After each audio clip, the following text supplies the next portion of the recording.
Hi, I don't normally do live twice in one day, but today is an exception because of Andres Bautista. Now, the House voted 137 to 73 to 2 in order to send the impeachment complaint to the Senate. What happened here? What happened is that it appears that the Committee on Justice had spoken with Andres Bautista not to proceed with impeachment, and therefore finding that the impeachment complaint is insufficient in form.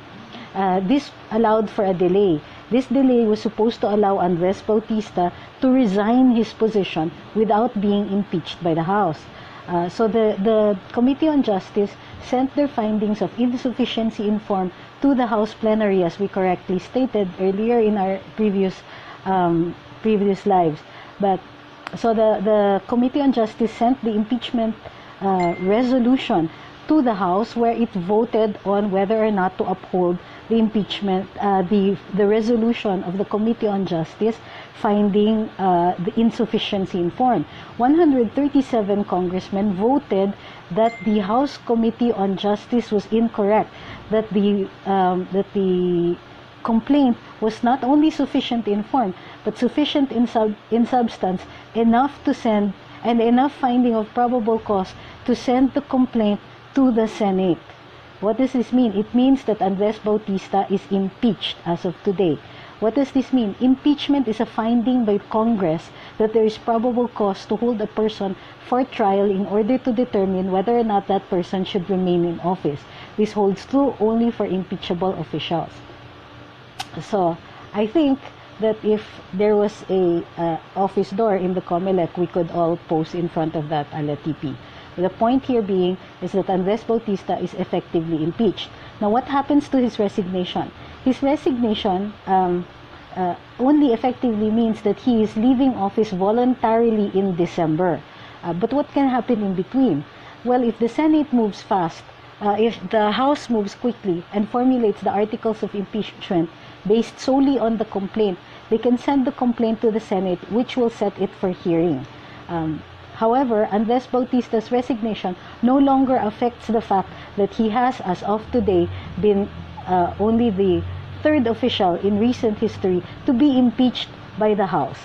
So, we have made history today. History has been made again today.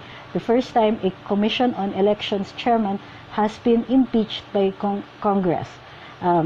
Whether or not this actually proceeds to trial, or before trial can begin and his resignation takes effect, Andres Bautista is already impeached. Okay? Is there we'll answer questions later. I just did a really short live today. Congratulations to all the members of the House who voted on the impeachment of Andres Bautista.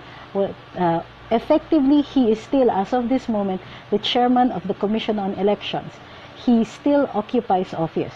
Apparently, what had gone on here is that his promise to resign immediately, he did not fulfill. That was probably a condition of the House, not to impeach him, giving him the option to resign. When his resignation took too long, or that he made a resignation that is effective only in December, this set off the proceedings in the House so that the plenary voted today. And this, again, I will repeat, Andres Bautista has been impeached today. This is another day in history. Thank you very much. But yeah, I really just had to do this live because there's just no way I could nervously type out what happened today. So congratulations to the congressman. It's now irrelevant whether the hearing actually proceeds in the Senate, because it can be overtaken by events effective this December once his resignation takes effect. Okay, thank you very much. Remember, Andres Bautista today has been impeached by the House. December. Pero like as I said earlier, kung tatanggapin naman ng mga kongresista yon para ibasura yung impeachment labang kay Andy Bautista, he would have bought himself a year free of impeachment kung inaprobahan ng committee report, and therefore he could decide to stay for a full year, no?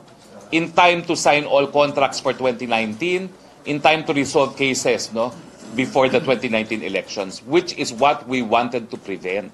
Ang allegation sa kanya, tumanggap siya, at hindi lang allegation, inamin niya, tumanggap siya ng referral fee galing sa Smartmatic. Bakit? Ang sabi niya, well, wala naman daw kaso ang Smartmatic sa Comelec, pero Comelec is the biggest supplier. Kaya ngayon ang iniiwasan natin na pumirma na naman siya sa isang contract sa Smartmatic para sa 2019 election. With his impeachment, of course, he will have to undergo trial in the Senate first. We are confident that we can restore the credibility and trustworthiness of our automated electoral process. So after the impeachment, I now call on Congress to convene the Joint Committee on Electoral Reforms para mapag-usapan na kung ano talaga ang automated system na gagamitin for 2019 nang maiwasan na ang lahat ng pagdududa dyan sa automated system na yan. Again, our prayers were answered. Andy Bautista, you're impeached. Sir, sa tingin po ba ninyo yung ginawa kanina ni Chairman Bautista, sinusubukan niya kayong isahan? Tingin ko talaga iisahan yon. Kasi sasabihin niya, well, ang pangako ko naman, kaya nila binasura sa committee level, magre-resign ako. Pero, walang kasiguraduhan. As I've mentioned earlier, no? Una, he prayed for discernment.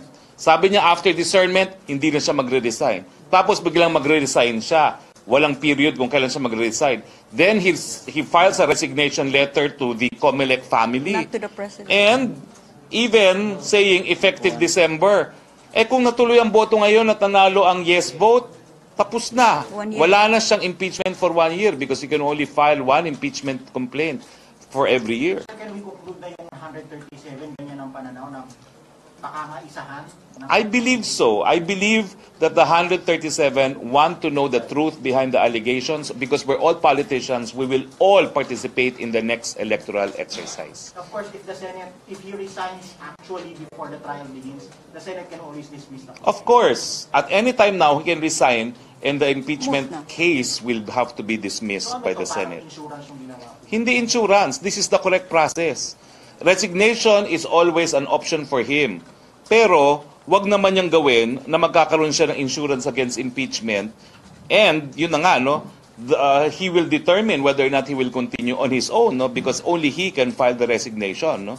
Sir, Not anyone else. Sir, totoo po ba that he was given a specific deadline to resign? No. I do not know of any such condition. But the events themselves presented the deadline. Kasi he was probably thinking that with a lame resignation posted on his Twitter account and a resignation that is directed or offered to the Comelec family and not to the appointing authority, which is the president, and a resignation that is speaking of December pa, parang, ano yun, paano kung December, after his prayers na naman and discernment, sabi niya, hindi pala after I prayed, wala pala, I will not resign. But on the other hand, natapos na yung committee report, i-report out na to plenary.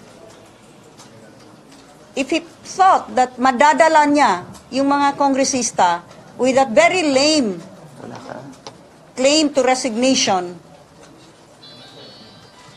apparently, to answer your question, the 137 congressmen saw through it all, saw through his game.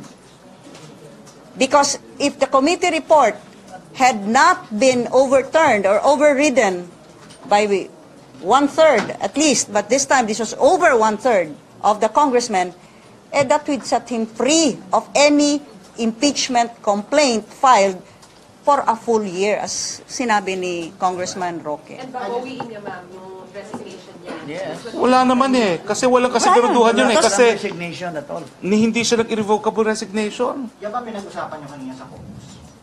Hindi. In any case, please understand it's an executive session. It was an We're not at executive liberty. session. Oh, the complainant.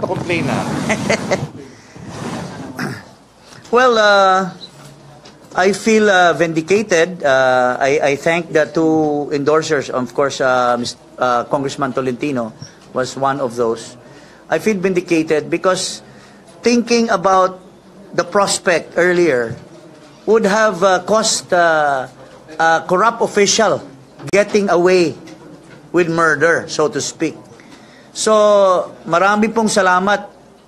Malaki pa rin ang tiwala natin sa Kongreso na everything will turn out right. And with the vote of 137, the Filipino people is vindicated.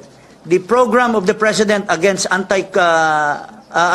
against corruption is being pushed by the members of the Congress.